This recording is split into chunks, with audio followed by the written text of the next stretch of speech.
Matric की तालबा थी। School के प्रोग्रामों में हिस्सा लेने का शौक था।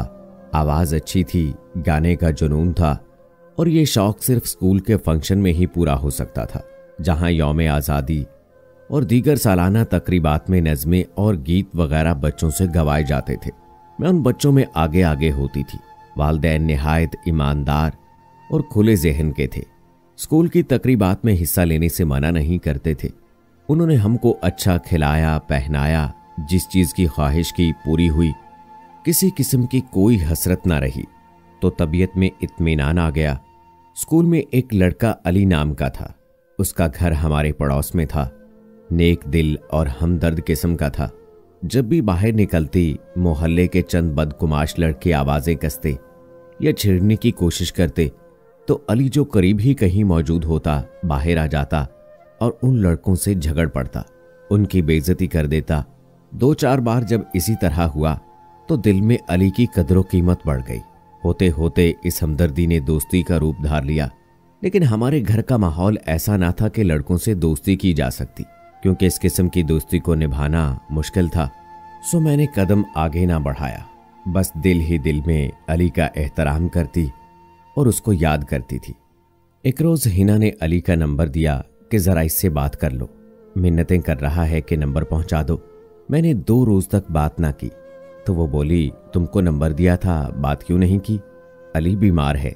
ये बात सच है कि सहेलियां ही जिंदगी में इनकलाब लाती हैं, कभी कामयाबी तो कभी तबाही और बर्बादी का सबब बनती हैं।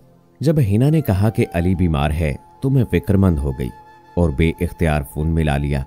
यूं ना चाहते हुए भी उससे बात हो गई।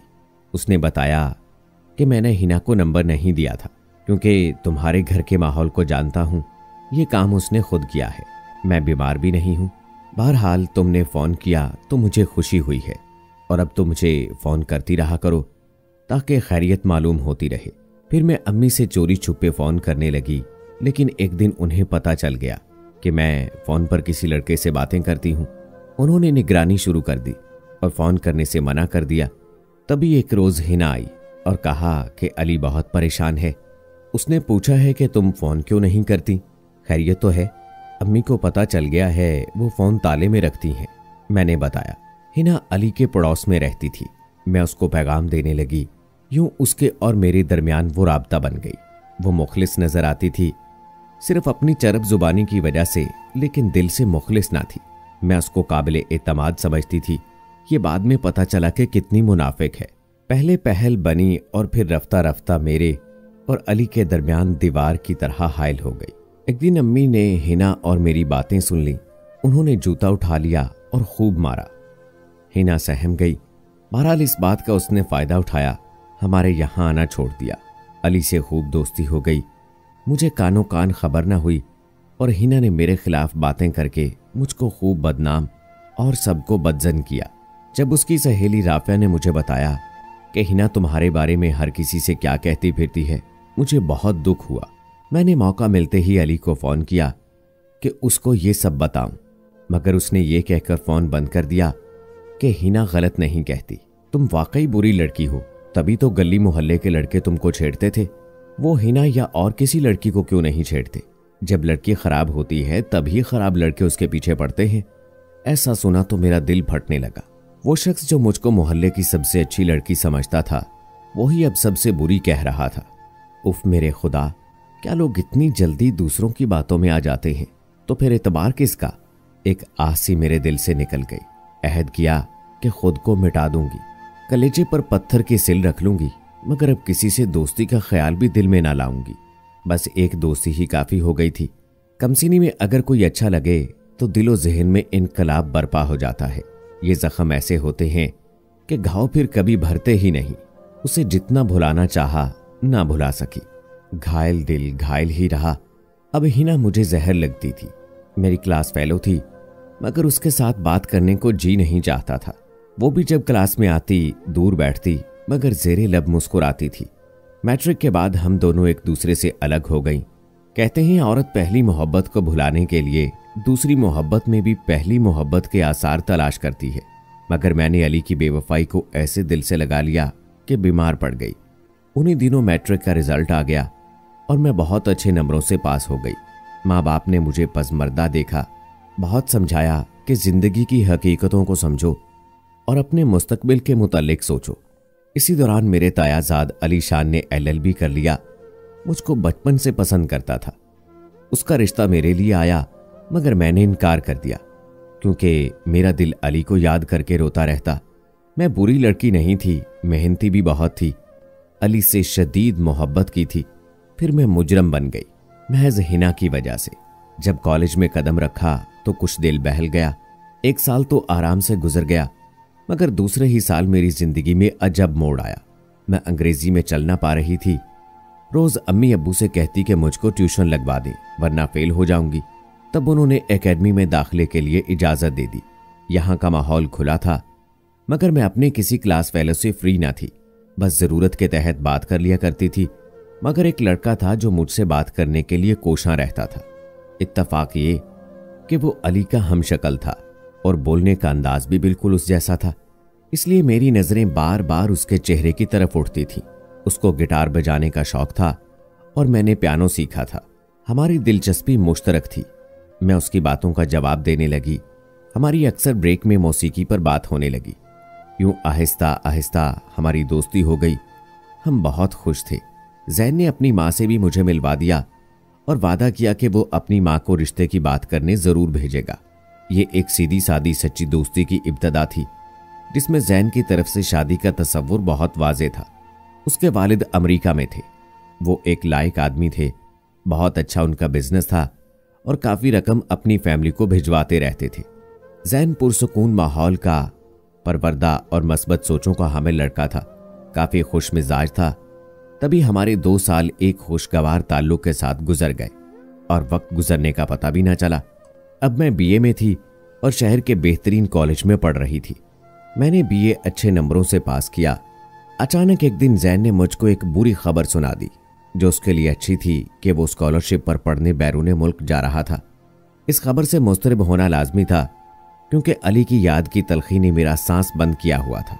ऐसे हब्स के आलम में जैन का साथ एक खुशगवार झोंके की मानंद था। उसकी दोस्ती में मैंने अली को भुला दिया था शायद, मगर मुझे मालूम नहीं था कि यह भी एक रोज मुझसे दूर चला जाएगा। उसने मुझसे वादा किया था कि खत लिखेगा, फोन भी करेगा। मैंने अम्मी को उसके मुतालिक बता दिया कि वो अपनी वालदा को रिश्ते के लिए भेजेगा, मगर वो तो चला गया और मैं मुंह देखती रह गई। शुरू में बेशक उसने मुझको नहीं भुलाया और अपने वादे पर कायम रहा। बाकायदगी से खत लिखता था, फोन भी करता था, लेकिन फिर इसके खत कम होने लगे, फोन भी कम होते जा रहे थे। उन दिनों मैं सख्त मुस्तरब थी और किसी नए दुख से आशनाई के खौफ से सहमी रहती थी। फिर वो दिन भी आ गया जब उसने मुझे एक आखिरी खत लिखा, जिसमें इल्तिजा थी कि तुम मुझे भूल जाओ। मेरी बहुत मजबूरियां हैं और मैं तुमको धोखे में नहीं रखना चाहता। मैं तवील अरसे तक पाकिस्तान नहीं आ सकूंगा और तुमसे शादी भी अब ना हो सकेगी, लिहाजा मेरा इंतज़ार मत करना और मुझे माफ़ कर देना। मैंने तो ज़िंदगी भर उसका इंतज़ार करने की ठान ली थी। उसकी खातिर बहुत से रिश्तेदारों को नाराज़ किया जो मुझसे शादी करना चाहते थे, मेरे लिए खुदकुशी करने को तैयार थे। माँ बाप अलग नाराज़ थे कि मैं इतने अच्छे रिश्तों से इनकार कर देती थी और ये कि जाने में कौन सी ख्वाबों की दुनिया में रहती थी। BA करते ही मेरे अनगिनत रिश्ते आने लगे। हर रिश्ते पर वालदैन कुछ सोचने पर मजबूर हो जाते थे। जाहिर है सभी वालदैन चाहते हैं कि उनकी बेटी किसी अच्छी फैमिली में ब्याही जाए और उनके कंधों से इस फर्ज का बोझ उतर जाए जिस बोझ से माँ बाप की रातों की नींदें हराम हो जाती हैं। मैं लेकिन बहुत दुखी थी। लगता था कि शायद अब मेरी खुशी के सारे रास्ते बंद हो चुके हैं। जिन दिनों BA के इम्तिहानात दे रही थी, मैंने शाम को कंप्यूटर कॉलेज ज्वाइन कर लिया क्योंकि मुझे उसमें दिलचस्पी थी। कॉलेज में हमारा एक ग्रुप बन गया और उस ग्रुप के एक लड़के ने मेरी उदासी की वजह दरियाफ्त की। मैंने टाल दिया। वो बाज ना आया, रोज ही सवाल करने लगा। हसन के अंदाजे गुफ्तगू में इस कदर अपनायत होती कि एक दिन बिलाखिर मुझे उसको अपनी सारी कहानी सुनाना पड़ी। उसने निहायत हमदर्दी से मेरी कहानी को सुना। अब वो मेरा बेहद ख्याल रखने लगा। जब मैं क्लास में होती, उसकी सारी तवज्जो मुझ पर रहती। लगता था कि उसकी जिंदगी मुझसे जुड़ गई है। खुदा ने मेरी किस्मत ही ऐसी बनाई थी। जब मैं उसकी तवज्जो से मुतासिर होने लगी तो उसने मुझे फ़ोन किया कि अभी तुमको एक और फ़ोन आएगा, वो सुन लेना। मैं खुश थी कि शायद हसन के घर वालों का होगा और मेरी बेकैफ जिंदगी के दिन तमाम हो जाएंगे। मगर वो हसन के एक दोस्त का था जिसने मुझे पहले सलाम किया और हसन के बारे में बताया कि वो पढ़ने के लिए आया है और पढ़कर चला जाएगा। आप इसके ख्याल में अपना कीमती वक्त बर्बाद ना करें। आप कौन हैं और ऐसा क्यों कह रहे हैं? इस सवाल पर उसने कहा कि बात यह थी कि जब आपको उदास देखा तो हम सब दोस्तों में शर्त लगी कि कौन इस लड़की से बात करेगा और इसको अपना बनाएगा। तो हसन ने कहा था कि मैं। 3 माह लग गए मगर हसन ये शर्त जीत गया, यानी उसने आपको जाल में फंसा लिया। ये सुनकर मेरे पैरों तले से जमीन निकल गई और मैं बेहोश हो गई। अम्मी अब्बू फौरन उठाकर अस्पताल ले गए, जहां 2 दिन में गुमसुम रही।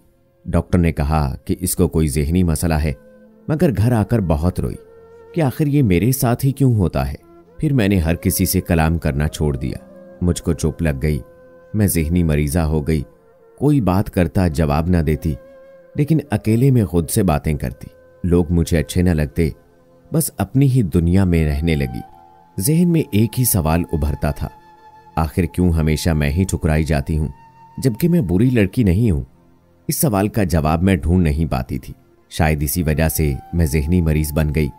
लगता था जीने की आस खत्म हो गई है, मर्दजात का एतबार खत्म हो गया था।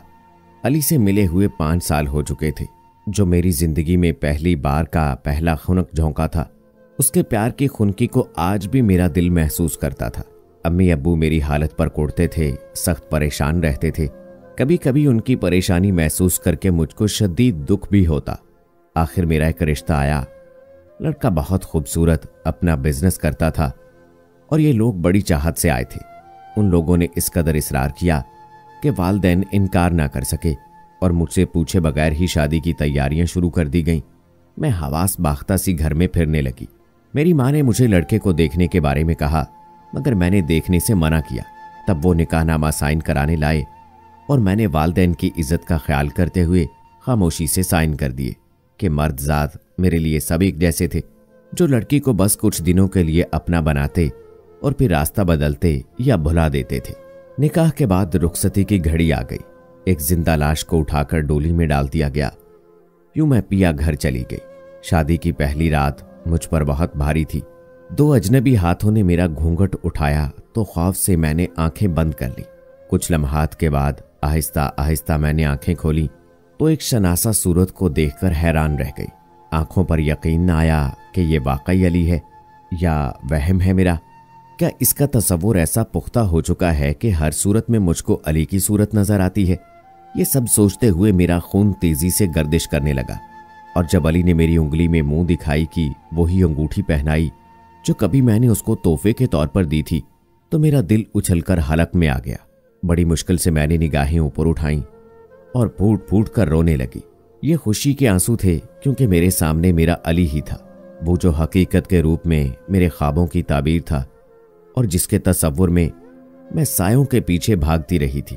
तो क्या आज वाकई मेरा हकीकी हमसफर भी बन गया था, जो मेरी पहली मोहब्बत था? तुमने इतने साल मुझसे राब्ता क्यों नहीं किया? मैंने शिकवा किया। मुझको भुला दिया और भूल जाने को कहा था। क्यों आखिर? इन सवालों का जवाब बाद में दूंगा। अली बोले, तुम्हारे साथ क्या हुआ होगा जितना मेरे साथ हुआ है, एक लंबी दास्तान है। तुम क्या जानो गैर मुल्क जाकर हम पाकिस्तानियों को कितने शदीद मसाइल का सामना करना पड़ता है। ये इतने सख्त दिन होते हैं कि महबूब तो क्या, माँ बाप, बहन भाई, दोस्त सभी को भुलाना पड़ जाता है। मेरे दोस्त तुम पर नजर रखते थे, मैं उनसे राब्ते में रहता था। तुम मेरे लिए बनी थी। खुदा से दुआ करता था कि तुम्हारी किसी और से शादी ना हो और फिर तुम मुझे मिल जाओ। अल्लाह ने यह दुआ कबूल की। मैं अपने हालात से इस दौरान लड़ता रहा। आज खुदा ने कामयाबी अता की है। दौलत और तुमको भी मुझे बख्श दिया है, जो मेरी जिंदगी की सबसे बड़ी दौलत थी। मैंने बड़ी मुश्किल से तालीम मुकम्मल की और इसके बाद वहां बिजनेस किया, मुलाजमत भी की। आज मैं खुदा के फजल से एक आला मकाम पर हूं।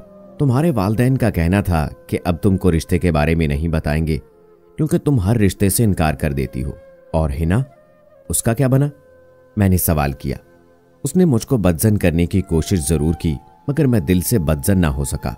ताहम हिना को उसके किए की सजा मिल गई है।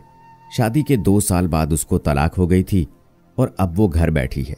आज मैं अली के साथ खुशो खुरम जिंदगी गुजार रही हूँ। 2 बच्चियों की माँ हूँ। अली मुझसे बहुत मोहब्बत करते हैं, मेरी लड़कियों से यही गुजारिश है, कभी किसी पर एतमाद ना करें, वही करें जो माँ बाप कहते हैं। उम्मीद है दोस्तों कि आपको हमारी ये किसी की जिंदगी पर बीती सच्ची कहानी बहुत पसंद आई होगी। आज की इस वीडियो के बारे में अपनी राय कमेंट बॉक्स में जरूर दीजिएगा। अगली वीडियो तक अपने दोस्त राव कमर रिजवान को इजाजत दें। अल्लाह हाफिज।